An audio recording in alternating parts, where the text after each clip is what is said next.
يا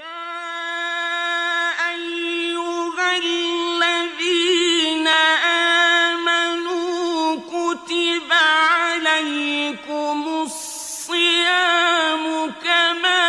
كتب على الذين من قبلكم لعلكم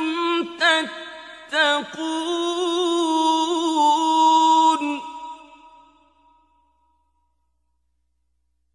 اعوذ باللہ من الشیطان اللعین الرجیم بسم اللہ الرحمن الرحیم وصلی اللہ علی محمد وآل بیتہ الطیبین الطاہرین المعصومین۔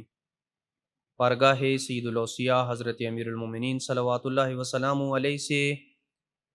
ماہ مبارک رمضان کے حوالے سے قرآنی صورتوں کی فضائل کا جو سلسلہ شروع کیا تھا وہ سورہ یونس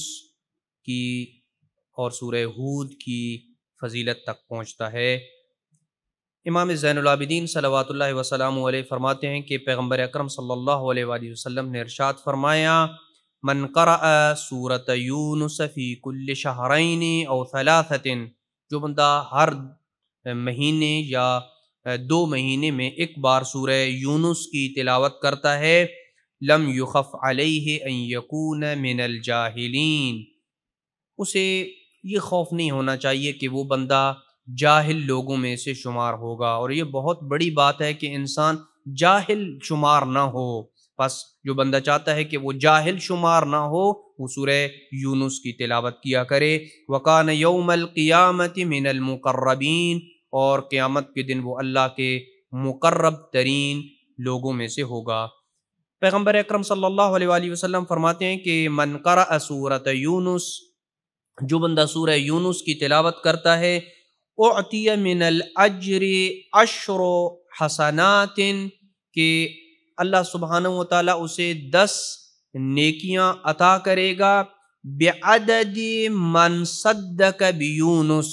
ان لوگوں کی تعداد کے برابر کہ جنہوں نے جناب یونس کی تصدیق کی تھی اور ان کی نبوت کے اوپر ایمان لے کے آیا تھا۔ جتنے ان لوگوں کی تعداد ہوگی ہر شخص کے بدلے میں گویا کہ 10 نیکیاں عطا کی جائیں گی۔ وَمَن كَذَّبَ بِهِ، اور جن لوگوں نے جناب یونس کی تکذیب کی تھی اور جھٹلایا تھا ان میں سے ہر شخص کے گویا بدلے میں 10 نیکیاں دی جائیں گی۔ وَبِعَدَدِ كُلِّ مَنْ غَرِقَ مَعَ فِرْعَوْنَ، اور فرعون کے ساتھ جتنے لوگ غرق ہوئے تھے ان کی تعداد کے برابر 10 نیکیاں اس بندے کے نامہ اعمال میں لکھ دی جائیں گی۔ اسی طریقے سے سورہ ہود کی فضیلت کی اگر کی طرف آئیں تو امام زین العابدین علیہ السلام نے پیغمبر اکرم صلی اللہ علیہ وآلہ وسلم سے روایت کیا کہ جو بندہ ہر جمعے کو سورہ ہود کی تلاوت کرتا ہے، بعثہ اللہ یوم القیامت فی زمرۃ النبیین، اللہ سبحانہ وتعالیٰ قیامت کے دن اسے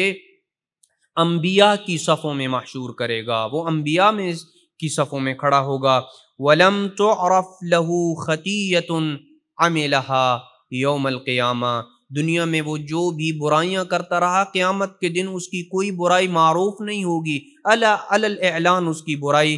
لوگوں کو نہیں بتائی جائے گی۔ لم تعرف لہ خطیہ، کوئی اس کی گویا کہ برائی ہے ہی نہیں۔ پیغمبر اکرم صلی اللہ علیہ وآلہ وسلم کا ارشاد گرامی ہے کہ جس نے سورہ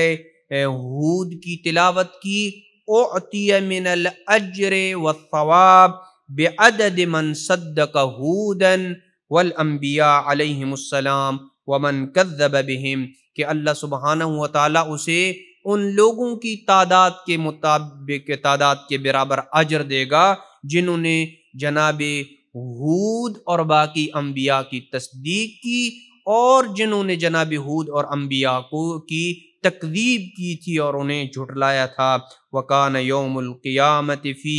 دَرَجَةِ الشُّهَدَاء، سورہ ہود کی تلاوت کرنے والا قیامت کے دن شہداء کے درجے میں محشور ہوگا۔ وَحُوسِبَ حِسَابًا يَسِيرًا، اور اس کا ہلکا اور آسان حساب لیا جائے گا، سخت حساب اس بندے کا نہیں لیا جائے گا جو سورہ ہود کی تلاوت کرتا ہے۔ دعا ہے کہ اللہ سبحانہ وتعالی ہمیں اس سورت کی تلاوت کی زیادہ سے زیادہ توفیق نصیب فرمائے۔ جس صورت کے متعلق پیغمبر اکرم نے فرمایا تھا کہ سورہ ہود نے مجھے بوڑھا کر دیا ہے، اس کے اندر جو مضامین اور مطالب موجود ہیں، اللہ سبحانہ و تعالی ہمیں ان مطالب کے اوپر عمل کرنے کی توفیق نصیب فرمائے۔ وصلی اللہ علی محمد وآل بیتہ الطیبین الطاہرین المعصومین۔